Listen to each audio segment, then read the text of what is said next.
to reveal the truth, but you held back. You played your role perfectly. You even allowed a few tears to fall, not from pain, but from the profound understanding of what was really happening. Think about it. Every general knows that the best way to defeat an enemy is to let them exhaust their resources attacking a position you've already abandoned. You became a ghost they were shooting at, a mirage they were chasing. Meanwhile, the real you was operating on a completely different frequency, building, creating, expanding in dimensions they couldn't even perceive. During this time, you also began to notice something extraordinary. While your enemies thought they were draining your energy, you were actually becoming stronger. Every attack they sent was being transformed by your energy field into something useful. Their hatred became fuel for your passion. Their jealousy became clarity about your purpose. Their fear of your power became confirmation of your potential. You were literally alchemizing their darkness into your light. Your enemies consulted their advisors. They pulled cards, read stars, and interpreted signs. Everything told them they were winning. The candle flames danced in their favor. The omens aligned with their intentions. But here's what they didn't understand. The very forces they were consulting had already switched sides.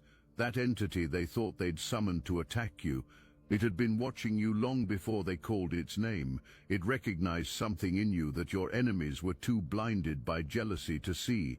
Divine authorization, cosmic clearance, the kind of backing that makes you untouchable.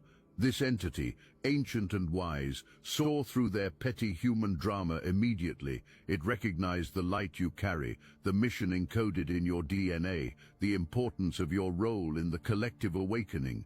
When they called upon it with their offerings and demands, it accepted their gifts but had no intention of harming you.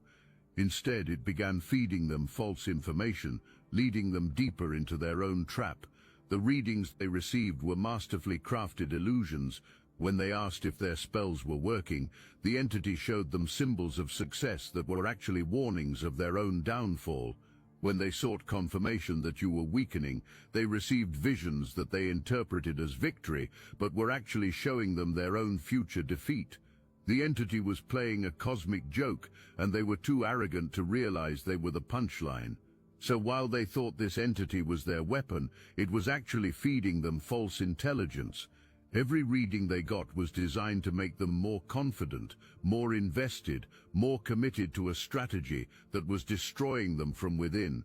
The universe has a sense of humor, and apparently it finds poetic justice particularly amusing.